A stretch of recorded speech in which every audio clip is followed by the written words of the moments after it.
আমার সাধারণ রান্নাঘরে সকলকে স্বাগতম। আশা করি সকলে ভালো আছো। আজ আমি বানাবো খাসির মাংস, পাতলা ঝোল আলু দিয়ে। তার জন্য এখন আমি আলু ছেঁকে রেখেছি, মাংস ভেজে রেখেছি, হালকা করে ভেজে রেখেছি।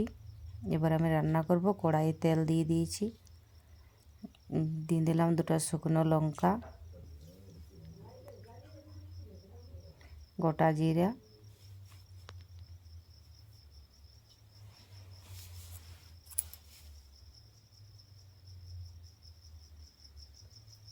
পাঁচফোড়ন,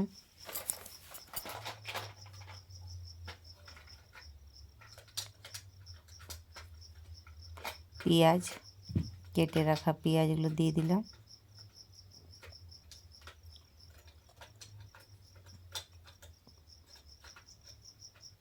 পেঁয়াজগুলো লাল লাল করে ভেজে নেব। পেঁয়াজগুলো যেসে গলে যায় তার জন্য নুনটা আমি এখনই দিয়ে দেব। 1 চামচ নুন দিলাম, তার কারণ মাংসতে আমি নুন দিয়ে ভেজে রেখেছি, আলুও আমি নুন দিয়ে ভেজে রেখেছি, ওই জন্য 1 চামচই নুন দিলাম। নুনটা সবাই আন্দাজ মতো দিবে, আর এইভাবে বানিয়ে দেখবে, খেতে খুব সুন্দর হবে। পাতলা ঝোল বানাচ্ছি।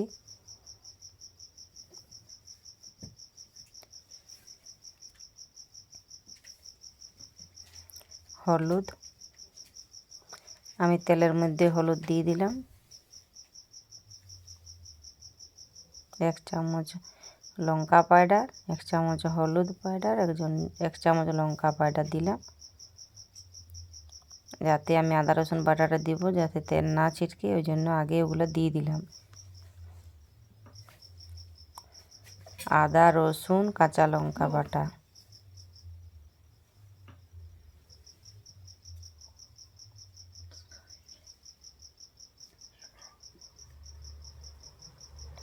ভালো করে কষিয়ে নিই মশলাটা।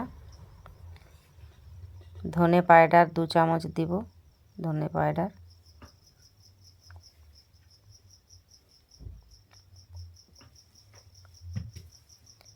ভেজে রাখা মাংস,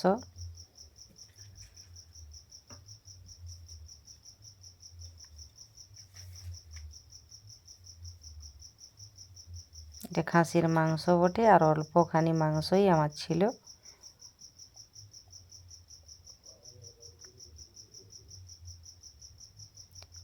ভেজে রাখা আলু, এবার ভালোভাবে কষে নেব ওগুলো। যদিও আমি সব কিছু ভেজে রেখেছি, মাংস আলু, তাহলেও আমাকে একটু ভালোভাবে কষে নিতে হবে। 15 মিনিটের মতো আমি কষে নেব। তা হালকাখানি ঢাকা দিয়ে দেব।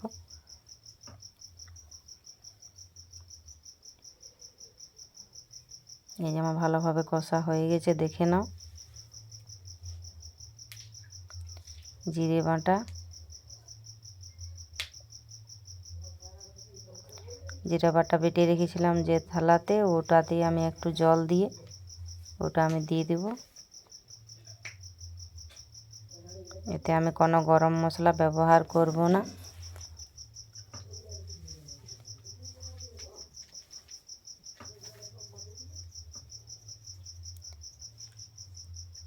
জল দিয়ে এবার আমি সিজতে দেবো, যাতে আলু মাংস সবই ভালোভাবে সিদ্ধ হয়ে যায়। আমি অনেকটাই জল দেব, কারণ আমি তো পাতলা ঝোল বানাবো, আর ঝোলটা মরেও যাবে, একটুখানি থাকবে, তার জন্য।